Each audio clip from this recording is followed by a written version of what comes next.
লোহিত সাগরে একটা সংকট চলছে আর তার ঢেউ এসে লাগছে সারা বিশ্বের অর্থনীতিতে। তো একটা আঞ্চলিক সংঘাত কিভাবে এত বড় একটা গ্লোবাল শকওয়েভ তৈরি করতে পারে, চলুন আজকের এই আলোচনায় আমরা সেটা একটু ভেঙে চুরে বোঝার চেষ্টা করি। প্রশ্নটা কিন্তু বেশ ভাবার মতো, তাই না? যে কিভাবে এক কোণায় ঘটে যাওয়া একটা ঝামেলা পুরো পৃথিবীকে এভাবে নাড়িয়ে দিতে পারে। আচ্ছা, চলুন এর গভীরে গিয়েই দেখি ব্যাপারটা আসলে কি। তো একদম শুরু থেকে শুরু করা যাক। প্রথমে বুঝতে হবে এই সংকটের উৎসটা ঠিক কোথায় আর কারা এর পেছনে আছে। ২০২৩ সালের নভেম্বর মাস থেকে ইয়েমেনের হুতি বিদ্রোহীরা লোহিত সাগর আর অ্যাডেন উপসাগর দিয়ে যাওয়া বাণিজ্যিক জাহাজগুলোর উপর ড্রোন আর মিসাইল হামলা চালাচ্ছে। তাদের ভাষ্যটা হল গাজায় ইসরায়েলের কর্মকাণ্ডের প্রতিবাদে তারা এই আক্রমণগুলো করছে। কিন্তু কথা হলো, দুনিয়ায় তো আরও অনেক জলপথ আছে। এই নির্দিষ্ট জায়গাটা নিয়েই এত মাথা ব্যথা কেন? কেন এখানকার একটা ঘটনা পুরো বিশ্বের ওপর এমন প্রভাব ফেলছে? কারণটা হলো এই সংখ্যাটা। সারা বিশ্বের যত কন্টেনারবাহী জাহাজ আছে তার প্রায় ৩০% কিন্তু এই লোহিত সাগর ব্যবহার করে। মানে এটা এশিয়া আর ইউরোপের মধ্যে বাণিজ্যের একটা সুপার হাইওয়ের মতো। এখন এই ছবিটা দেখলে বিষয়টা একদম পরিষ্কার হয়ে যাবে। দেখুন, বাম দিকে সুয়েজ খালের রুটটা কত সোজা আর ছোট, কিন্তু হামলা এড়াতে জাহাজগুলোকে এখন ডানের রাস্তাটা ধরতে হচ্ছে। মানে পুরো আফ্রিকা মহাদেশ ঘুরে কেপ অফ গুড হোপ হয়ে যাওয়া। এতে কি হচ্ছে, যাত্রাপথের সময় লাগছে অন্তত ১ সপ্তাহ বেশি, আর পাড়ি দিতে হচ্ছে অতিরিক্ত ৩,৫০০ নটিক্যাল মাইল। সোজা কথায় সময়, জ্বালানি আর টাকা সবই বেশি লাগছে। আর এই যে জাহাজগুলো রাস্তা বদলে ফেলল, এর প্রভাবটা কিন্তু শুধু সমুদ্রেই আটকে নেই। এর ঢেউ এসে লাগছে সারা বিশ্বের বাজারে, অর্থনীতিতে। সংখ্যাটা একবার দেখুন, ১৭৩%। এশিয়া থেকে পণ্য পরিবহনের খরচ বেড়েছে প্রায় ১৭৩%। এটা যে কোনো ব্যবসার জন্য কি পরিমাণ বড় একটা ধাক্কা ভাবা যায়। শুধু তাই নয়, এই সংঘাত আরও বড় আকারে ছড়িয়ে পড়তে পারে। এই ভয়ে তেলের দামও এক লাফে ৪.৩% পর্যন্ত বেড়ে গিয়েছিল। আর তেলের দাম বাড়া মানে তো বিশ্বজুড়ে আবার মুদ্রাস্ফীতির ভয়। এই যে বার চার্টটা, এটা পুরো গল্পটা একবারে দেখিয়ে দিচ্ছে।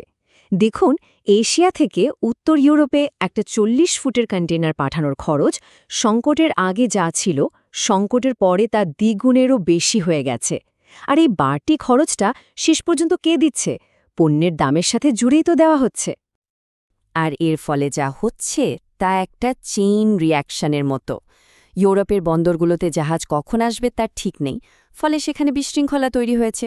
সি ইন্টেলিজেন্স নামে একটা সংস্থা তো বলছে এই সংকট নাকি কোভিড মহামারীর চেয়েও সাপ্লাই চেনের বেশি ক্ষতি করছে।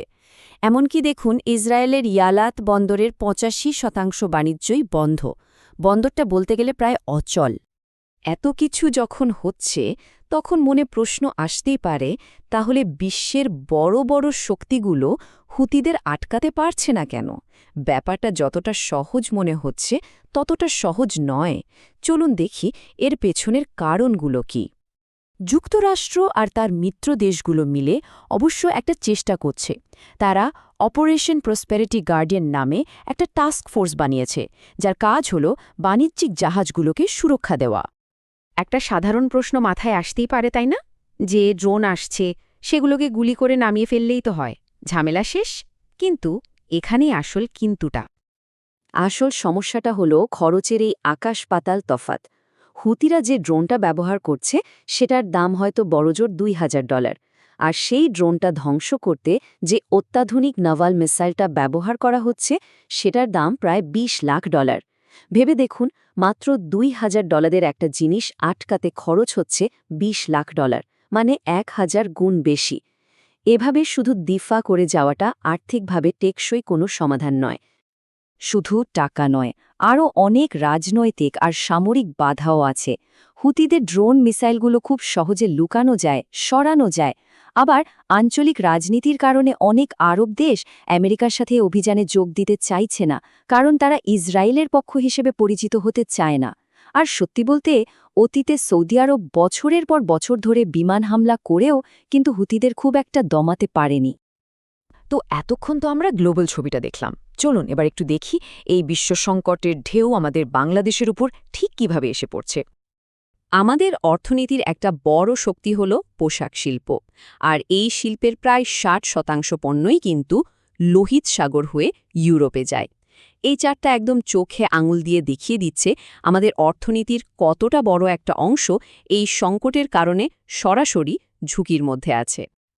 বড় বড় শিপিং কোম্পানিগুলো এখন বিপুল পরিমাণ সারচার্জ মানে অতিরিক্ত ফি বসাচ্ছে। যেমন ফরাসি কোম্পানি সিএমসিজিএম একটা কন্টেনারের জন্য $8,500 পর্যন্ত বাড়তি চার্জ নিচ্ছে। জাপানের ওশেন নেটওয়ার্ক এক্সপ্রেস নিচ্ছে $5,500। এই বিশাল খরচের বোঝাটা সরাসরি আমাদের রপ্তানিকারকদের কাঁধে এসে পড়ছে। আর সব মিলিয়ে এর প্রভাবটা কিন্তু বেশ মারাত্মক। পণ্য ইউরোপে পৌঁছাতে 8 থেকে 10 দিন বেশি লাগছে। এই দেরি আর বাড়তি খরচের জন্য বিদেশি ক্রেতারা অর্ডার বাতিল করে দিচ্ছেন। জাহাজ সময়মতো আসছে না বলে দেশে কন্টেনারের সংকট দেখা দিয়েছে। আর কোনো উপায় না দেখে যারা আকাশপথে পণ্য পাঠাচ্ছেন তাদের খরচ বেড়েছে 150% পর্যন্ত। সবশেষে এই পুরো আলোচনাটা আমাদের একটা গভীর প্রশ্নের সামনে এনে দাঁড় করায়।